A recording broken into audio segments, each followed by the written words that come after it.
देखिए राजीव जी, सबसे पहले तो मैं आज आपको साधुवाद देना चाहता हूं। जो आपने आज गांधी जी का प्रिय भजन सुनवाया, आत्मा प्रसन्न हो गई। ये भारत की आत्मा है। विश्व का सबसे बड़ा राम भक्त और सबसे बड़ा वैष्णव महात्मा गांधी, उसके उस वचनों को आज आपने याद दिला दिया जिसकी भारत को आवश्यकता है। भारत को आज आवश्यकता इस बात की है कि ईश्वर अल्लाह तेरो नाम सबको सन्मति दे भगवान। आज देश को इसकी आवश्यकता है। महात्मा गांधी राम भक्त थे, असली राम भक्त थे। आज जो लोग घूम रहे हैं, राम का नाम लेके घूम रहे हैं, मुंह में राम बगल में छुरी वाले लोग हैं ये। तो आज मैं तो बल्कि आपसे प्रार्थना करूंगा, आपसे निवेदन करूंगा कि रोज अपने कार्यक्रम के पहले अगर 2 मिनट जो महात्मा गांधी ये भजन सुना करते थे, अगर ये सुना दें और आपके 10 करोड़ लोग जो व्यू करते हैं एक महीने में आपके कार्यक्रम को, इसका प्रचार प्रसार हो। आज विश्व को इसकी ही आवश्यकता है। आज विश्व को इसी मूल मंत्र की आवश्यकता है कि ईश्वर अल्लाह तेरो नाम सबको सन्मति दे भगवान। आपने राजीव जी देखा, काशी के अंदर मस्जिद और मंदिर बगल बगल स्थित हैं। मथुरा के अंदर मस्जिद और मंदिर बगल बगल हैं। क्या आपने कभी मंदिर और मस्जिद को लड़ते हुए देखा? मंदिर के अंदर हमारे भगवान निवास करते हैं, मस्जिद के अंदर उनके अल्लाह निवास करते हैं। क्या उनको कभी आपस में लड़ते हुए देखा? कभी आपने ईश्वर और अल्लाह को लड़ते हुए देखा? कभी आपने मंदिर और मस्जिद को लड़ते हुए देखा? तो ये जो ढोंगी हिंदू और मुसलमान हैं, जो अपने को पाखंड को आगे बढ़ा रहे हैं, तो देश को आज आवश्यकता है महात्मा गांधी के उस मूल मंत्र की, ईश्वर अल्लाह तेरो नाम सबको। और ये भारत को अक्षुण्ण रखने का, भारत को मजबूत बनाने का मूल मंत्र है। आज मेरी एक और बात से राजीव जी आत्मा खुश हो गई। जो गहलोत साहब ने पत्र लिखा और ट्वीट किया, उन्होंने कहा कि मैं आपके अवभगत नहीं करूंगा, आपका स्वागत नहीं करूंगा। देखिए, महाभारत के अंदर, मैं बार बार महाभारत रामायण का संदर्भ लेता हूं, लेकिन मुझे क्षमा कीजिए, मुझे लेने दीजिए। भगवान कृष्ण ने न केवल कौरवों को दंडित किया था, दुर्योधन और दुशासन को दंडित किया था, पांडवों को भी दंडित किया था, जो नारी का अपमान हो रहा था, सिर झुका के बैठे थे। और आज की तारीख में वही परिप्रेक्ष्य है। जिस समय मणिपुर की बेटियों के साथ अन्याय और अत्याचार हो रहा है, जो व्यक्ति वहां जाके भाषण दे रहा है और जुमले दे रहा है, और जो मेरी देश की बेटियों की और बहनों की आवाज और चीत्कार को नहीं सुन रहा है, वो उन्हीं पांडवों की तरह है, वो उन्हीं भीष्म पितामह और कर्ण और अश्वत्थामा की तरह है, जो सिर झुका के बैठे हैं और जिन्हें बेटियों का, नारियों का चीत्कार सुनाई नहीं दे रहा है। और मैं उनको भी धन्यवाद देना चाहता हूं जो इंडिया के रिप्रेजेंटेटिव जा रहे हैं मणिपुर के अंदर, वो वहां जाके मलहम लगाएं, वहां बैठें, मैती और कुकी और नागा, मिजोरम भी जाएं, मिजो लोगों से भी बात करें। नॉर्थ ईस्ट की जितने भी आदिवासी समूह हैं, उन आदिवासियों समूह को बीच में जाके प्रेम और सद्भाव का संदेश दें, और महात्मा गांधी का जो ये मूल मंत्र है, ये जो मूल भजन है, इसको जाके सुनाएं। हम लोगों को अपने घर में, अपने मंदिरों में, ये जो महात्मा गांधी का जो आज आपने सुना के मेरी आत्मा को प्रसन्न कर दिया। जैसे आपने कल मेरे को ब्लड प्रेशर मेरा बढ़ा दिया था, आज मेरे ब्लड प्रेशर को बिल्कुल नॉर्मल ले आए। कृपा करके उस तरह के भाषण मत सुनाया कीजिए।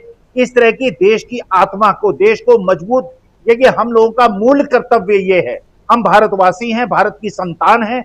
हम हिंदू मुसलमान सिख ईसाई में लड़ाई नहीं करा सकते। अगर हम हिंदू मुसलमान सिख ईसाई में लड़ाई कराते हैं, अगर हम आदिवासियों पे अत्याचार करते हैं, दलितों पे अत्याचार करते हैं, किसी प्रकार का जाति विद्वेष करते हैं, मुझे ऐसा लगता है माननीय सुप्रीम कोर्ट ने जो निर्णय लिया है, क्योंकि जिनको एक्सटेंशन दिया है उनका नाम मिश्रा जी है, तो आज चलिए सुनील शुक्ला नहीं है, लेकिन मिश्रा और शुक्ला जी लोगों के लिए कुछ खास सुविधाएं उपलब्ध हैं जो हम स्वामियों के लिए और बाकी शर्मा और वाजपेयियों के लिए नहीं है।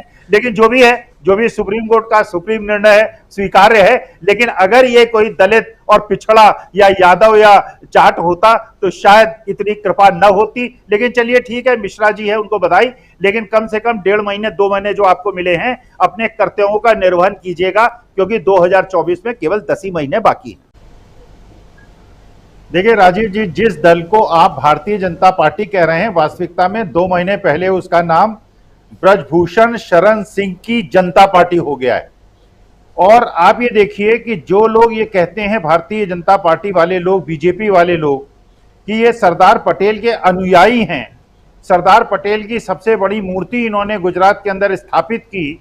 जो सरदार पटेल के मूल मूल्य थे उनका सबसे ज्यादा अगर किसी ने हनन किया है, इन्होंने किया है। सरदार पटेल का जो सबसे बड़ा योगदान था हिंदुस्तान को बनाने में, उन्होंने कबीलों को जोड़कर हिंदुस्तान बनाया था, इंडिया बनाया था। ये सरदार पटेल का योगदान देश के लिए था जी। उन्होंने कबीलों को, जो बड़े बड़े रजवाड़े थे, राजसी और निजाम और बाकी लोगों के रजवाड़े थे, उनको जोड़कर, कबीलों को जोड़कर इंडिया बनाया था। इन लोगों ने उस इंडिया को तोड़कर फिर कबीलों में जोड़ दिया है। अब ये कबीले बन गए, अभी तक कबीले नहीं थे। अभी तक हम लोग कभी नहीं सुनते थे, हम नॉर्थ ईस्ट वालों को नॉर्थ ईस्ट वाले कहते थे। पिछले 3 महीने के अंदर हमको वहां की सामाजिक संरचना की टूट दिखाई पड़ी है।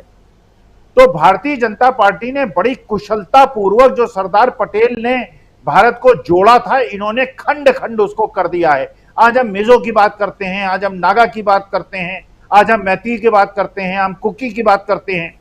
और देखिए, जो वास्तविकता में आपने प्रश्न पूछा, लोकसभा और राज्यसभा के अंदर जो हुआ है, जो विपक्ष और राहुल गांधी कहते हैं और कहीं भी कहते हैं, उसको ये लोग खुद सिद्ध करने में जुड़ जाते हैं। इन्होंने पूरी तरह से एक एक चीज को अक्षरशः ये सिद्ध करते हैं कि किस प्रकार से सभापति महोदय के, जिस प्रकार से उन्होंने कंडक्ट किया है राज्यसभा और लोकसभा को, जिस प्रकार से उन्होंने जो विपक्ष के नेता हैं उनको दबाया है, उनकी आवाज को रोका है, और जिस प्रकार का हुड़दंग इन्होंने मचाया है, उससे यह स्पष्ट होता है कि जितने भी आरोप राहुल गांधी लगाते थे, एक तरह से वो सिद्ध करते चले जा रहे हैं। तो देश को जिस प्रकार से बड़ी मुश्किल से 70-75 साल में, चाहे वो खान अब्दुल गफ्फार खां हो, चाहे महात्मा गांधी हो, चाहे ये जितने भी हमारे स्वतंत्रता संग्राम सेनानी थे और आजादी के बाद जिन्होंने पसीना बहा के इस देश को एकजुट किया है, उस सारे पसीने की, खून पसीने की जो कमाई थी, देश को एकजुट करने की प्रयास था, उसको इन लोगों ने खंड खंड कर दिया है। और मुझे ऐसा लगता है 2024 के बाद जो भी सत्ता में आए, मैं उससे देखिए 3 प्रतिज्ञा चाहता हूं राजीव जी, इसे अन्यथा न ले, किसी व्यक्ति से न जोड़ें। पहली बात यह है कि पूरे संसद सदस्य और विधानसभा के सदस्यों की यूनिवर्सिटी और कॉलेजेस से डिग्री सत्यापित कराई जाए। अगर उन्होंने एफिडेविट में दी है और जिस जिसकी डिग्री फर्जी निकले, उनको जेल ले जाया जाए, हथकड़ी लगा के उनको थाने से जेल की तरफ ले जाया जाए। मांग नंबर 1, ये कॉमन मिनिमम प्रोग्राम में ये होना चाहिए। दूसरा, कॉमन मिनिमम प्रोग्राम में होना चाहिए, मैं किसी की व्यक्तिगत आक्षेप नहीं लगा रहा हूं, कोई अन्यथा ना ले, जिसने भी अपनी पत्नी को छोड़ा है बिना तलाक लिए हुए, मानसिक प्रताड़ना के आरोप में उस पर कानूनी कार्रवाई की जाए। और तीसरी बात, जिन लोगों ने भी भारत के अंदर विद्वेष फैलाया है, धार्मिक विद्वेष फैलाया है, धर्म और जाति के नाम पे देश को तोड़ा है, इन लोगों पे कानूनी प्रक्रिया हो। और ये 3 प्रोग्राम 2024 के बाद, क्योंकि 2024 के बाद मैं ये नहीं सुनना चाहूंगा भारत का 142 करोड़ में कोई हिंदू, मुसलमान, सिख, ईसाई या धर्म और जाति के नाम पे या कबीलों के नाम पे इस देश को तोड़े। 142 करोड़ लोग हिंदुस्तान के इंडिया हैं, हम इंडिया की तरह रहेंगे। और जिन्होंने भी इस देश को 9 साल के अंदर तोड़ा है, उनको दंडित करना कॉमन मिनिमम प्रोग्राम में होना चाहिए। जी, अब कॉमन मिनिमम प्लान प्रोग्राम की बात आप कर रहे हैं। थोड़ी देर पहले शायद अमलेंदु जी